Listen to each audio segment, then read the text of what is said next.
what would you recommend a investor kind of consider, mentally allocating as that buffer in regards to monetary? Minimum 10% of the project budget. I mean, I know it's not my money when I say this, but nothing drives me nuts more to put $150,000 of the work and use used white appliances on these brand new cabinets and countertops. It's just like, Mm-hmm. it just that takes away from the product. But Yeah, you don't get the same wow factor when someone walks into the property then.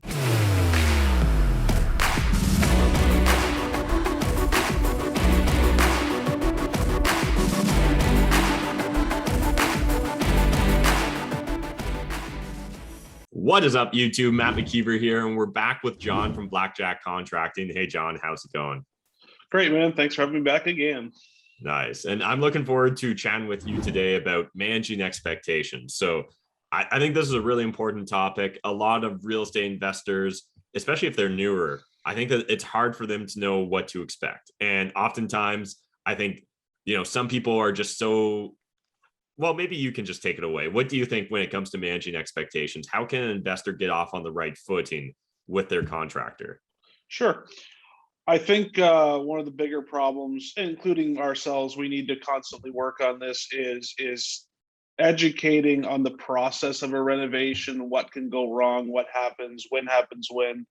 So I think half the battle is having that open and honest discussion at the beginning of how this should go. Now we can all design perfect worlds and we all want to live in the perfect world, but I've been working in the industry since I was 17 years old, and I've never seen one project go perfect or completely to schedule, Mm-hmm. right? So now people that don't come from the industry, how would you know that? And that's our job, to do a much better job at outlaying expectations and what could go wrong. I mean, we're dealing with an experience right now where an inspector all of a sudden now wants all this extra work that was not on the drawings or the plans, and now us and the customer have to deal with this. Now, we've seen this kind of stuff before. They've never seen that. So it's our job to educate. And then, also by doing that, you're going to have hopefully reasonable expectations from your customer. So I put this all on us up front to outlay this, because that needs to be part of the discussion, if you know what I'm saying. Mm-hmm. And so I guess as far as making sure that people are managing their expectations correctly, I guess, are there any, questions you'd recommend that they explore with the contractor at the start of this process? Any red flags in regards to styles of communication, things of that nature? Yeah, to recommendations, if somebody says it's going to be 17 days, no ands, if, buts about it, there's no choices, that's a little bit concerning if you're going to be honest with the customer, right? Because Mm-hmm. for us, believe me, we want it to be we want it to be 15 days. We don't make any more money to be there 19 days and get 17 days, if you know what I'm saying. Mm-hmm. What we need to outline is, what the plan for the project is. We've talked about that before. And then the customer would be a great question to ask, okay, what kind of potential problems could come up, or challenges could come up? What kind of timeline delays could this cost? We've talked about the whole change order thing in the past. Could this lead to extra costs? What kind of issues are you going to see with the inspections? Permitting, like what happens if the permits are delayed? What happens to the timelines? What other issues could there be? Subcontractor issues, material issues right now, which has been, prominent now.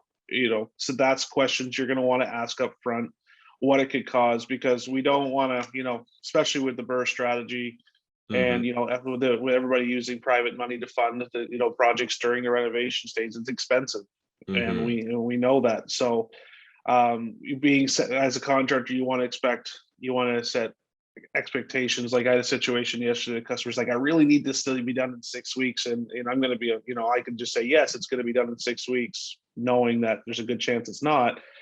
But I said no, it's going to take 7 to 8 weeks, no matter, and then that way, okay, so now they can plan for it. That's going to be super important, because again, everybody wants to get things done yesterday. It's a lengthy, expensive process, and but if we talk about it, most of the issues that come up, be honest with you, are to do with some sort of city inspection. We have all the plans in the world, and then all of a sudden a caveat gets thrown in and it's going to take time and money, they have to be prepared for that. Mm-hmm. And so when kind of touching base on with our contractors about how the project's going, what's kind of an appropriate cadence to be checking in on the timelines? I'm assuming asking every single day might, get on Yeah, someone's nerves eventually. So it's like once a week appropriate. What are your thoughts? I have a firm belief that minimum once a week. So in our company, we have a rule: the project manager has to give an update email every Friday afternoon, so they go into the weekend comfortable. That also gives you a good opportunity to audit your contractor. Say if you were to check out your property, if you're local, or if you're going by, to see, okay, is this where it's at? Which leads to, the whole thing about invoicing, which we talked about last time. So it helps with each other. Minimum once a week. Don't ask every day. It's not going to get you much of an answer, and it's just going to Mm-hmm. frustrate yourself, to be honest with you. But once a week minimum. If you want a couple times a week, I don't see a problem with that, as long as you do it in a respectful manner. And the communication has to be high, and that's important. And then so asking about every single step of the process, I think is not going to help you any. But we kind of set things up in stages. So there's 5 stages. So you can have a conversation. Okay, let's just lay out what's going to happen in each phase or stage. And that way you'll know, okay, how long, say we use it, you can use your own Gantt chart to keep track of it. There's free ones all over the internet, right? You can keep track of the stages, because that's all that matters. You don't need to know when that 2x4 or when that's going in, but you need to know, okay, is the demo and framing going to be complete in this time window? Is the trade reference going to be done in this window? So on and so forth. And that way it helps you keep track and make sure, okay, it seems like we're going to track, or it seems like we're behind, right? And then you can have those conversations to expect with each other. Mm-hmm.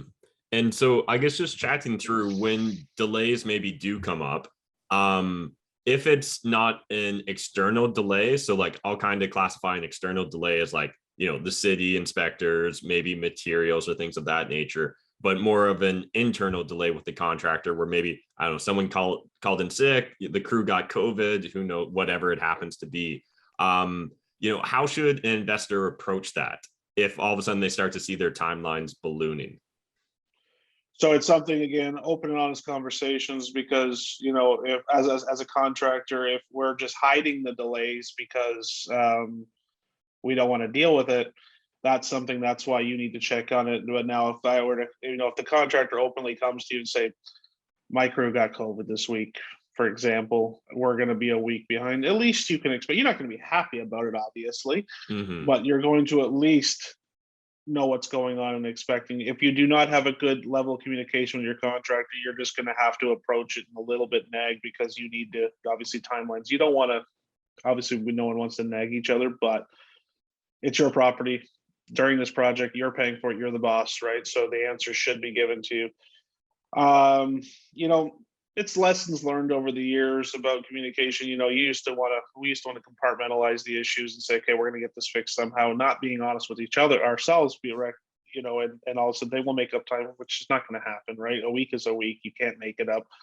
So if we just tell you, it's going to save a lot of problems. And now, if you're not getting that from your contractor, then that's something, okay, that's where that internal audit process goes on, by keeping track of things, asking for a Gantt chart, software. If the customer has a scheduling software, and and you're checking, okay, well, we're supposed to be doing this week, we looks like we're a little behind. Now he's either going to tell you, oh no, we're on track, which we all know is crap, and then, or is going to say, yeah, this is what happened and we're a little bit behind, we're going to try to make up a little bit of time here, but we're probably going to be a few days delayed. That's going to really help the situation for all the contractors listening to this. It's just like, take your lumps, you're behind, right? Mm-hmm. And it's not going to make up excuses. I've had to deal with it, and you just try to mitigate it. Mm-hmm. And so let's talk through kind of a typical project for you and your team, which I think is the classic, basement conversion into a secondary suite.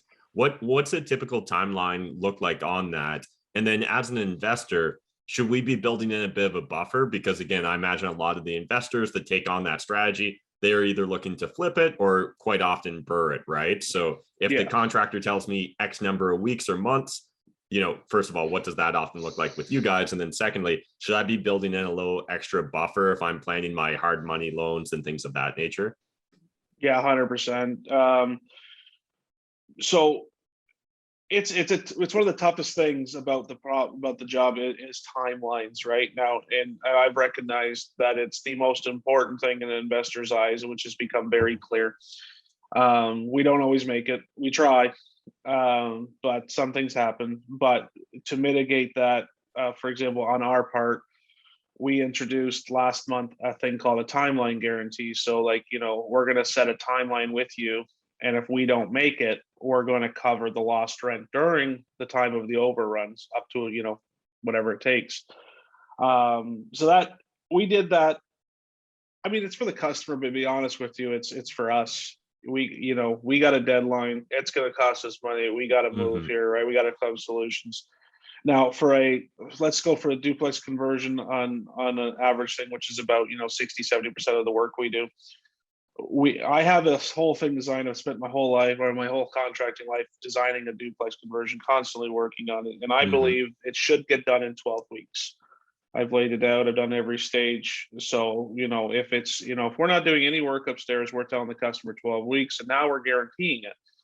Usually what I tell a customer is that if we're doing, a basement suite and we're renovating the main floor for a BRRRR project, then we tell them 16 weeks. During COVID, it got challenging, obviously. But it still was in relative terms to that. So I use 5 stages. Once the construction starts, I use stage 1, which is demo, framing, window cuts. Demo, framing, and window cuts. Stage 2 is the trade reference, HVAC, plumbing, and electrical, and then the second part of the fire separation. Stage 3 is insulation, sound separation, and any remaining sort of fire separation items. Stage 4 is drywall, mud, and tape and patching. And stage 5 is all the finishes. And so, if you lay that out, you look at the Gantt chart, and if you do it well, 12 weeks is a reasonable time.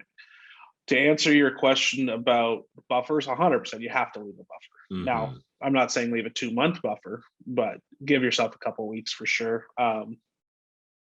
Shit happens, snowstorm, whatever. I mean, there is certain issues we can't control, and that goes back to managing the timeline expectations. There is some things we have zero control over. For example, hydro used to be owned in Hamilton and the local areas by a company called Horizon. They were fantastic to deal with. You get them on the phone, you'll have an answer that day. Nowadays, we can't even get started for 6 weeks because you have to wait for paperwork to come back. Then it takes another 2 or 3 weeks to get an answer when we can do it, and then you got to wait for them to do it. So on a 12-week project, doing a hydro upgrade to put the second meter in or whatever thing gets real dicey on timelines nowadays, no matter how hard you try. That's why going back to committing to a contractor is important as early in the process as possible. That's just one small example. Nasty weather, it's amazing. This year, I've never seen anything like it. The amount of floods or basement leaks or window floods that on normal situations I've never seen before is just popping its ugly head this year. That could, all of a sudden that adds a little bit of time to try to rectify that situation. Or COVID this year. I mean, you can use a million excuses with that. We try not to, but it happens. So those are the things where you have that buffer built in for. Again, 2 weeks I'd give. If you got a month, it's even better, just for your own sake. If you get the appraiser in early, great. But I mean, saying 2 months, no, there's something went wrong at that point, right? But that's kind of where I go with that. And obviously, so far in the conversation, we've really been talking about managing expectations from a timeline perspective. Let's maybe just touch upon managing expectations when it comes to budget as well. So I know in the past we've chatted about like work change orders, things of that nature can really change the math that you were expecting going into the project.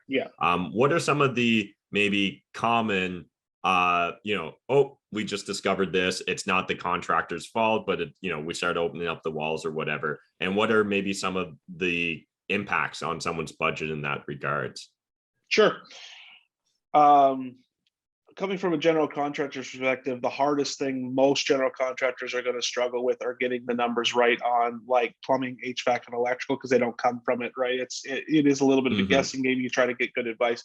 I had one advantage. I came from the electrical field. I understood behind the walls better than I do behind the walls. That's where I got the thing, but doesn't mean I can see through the walls, right?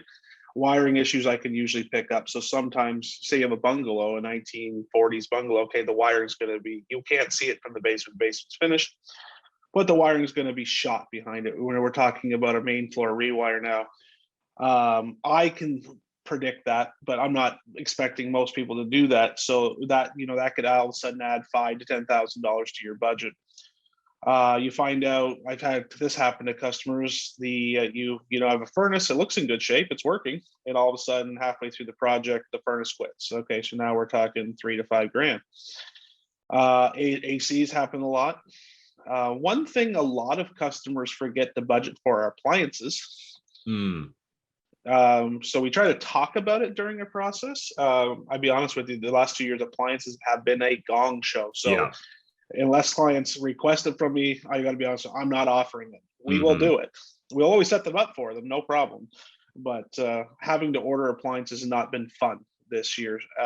So but you got to remember to consider the appliances, and because all of a sudden you're talking on a duplex conversion that you're burning out another $12,000 purchases for 2 floors.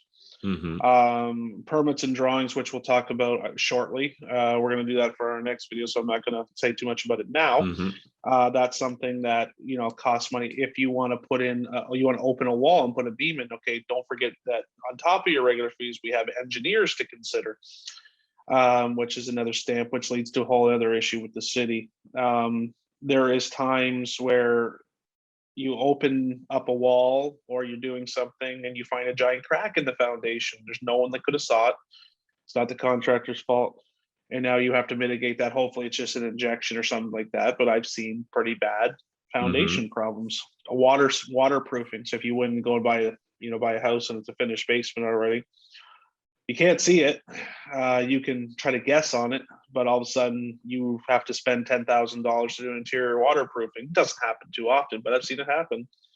Exterior roofing. Roofing's one that happens more often than not. They think it's a good roof, and then all of a sudden you're in the project and we're getting water through the ceiling, where all of a sudden now we got to replace the roof. I always tell people you have to leave an internal contingency fund. Doesn't mean it has to be discussed with the contractor, but you got to do it.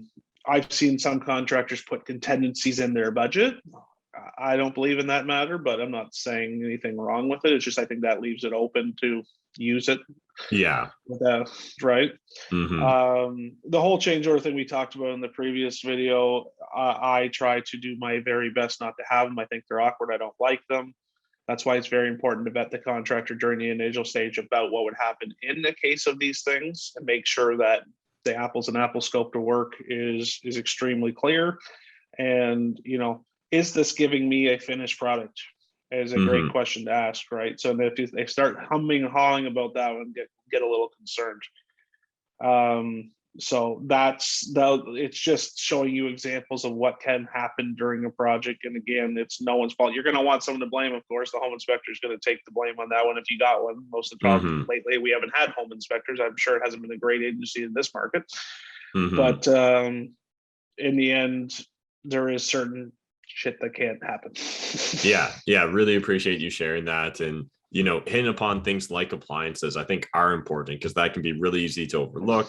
Same with when we're thinking about the final finishes on the property, right? Like, are all the light fixtures included and things of that nature? Because again, it may seem immaterial when you're thinking like, what's a couple light fixtures, what's a couple ceiling fans? But depending upon the finish, that can really add up, especially if we're doing an entire house or 2 units. That's right. Light fixtures is a great example, because even cheap lights are $50 a piece, right? So then $200 for a ceiling fan here, and all of a sudden you got an extra couple grand added to your budget. So you want to make sure that's in your budget when you're presented a quote.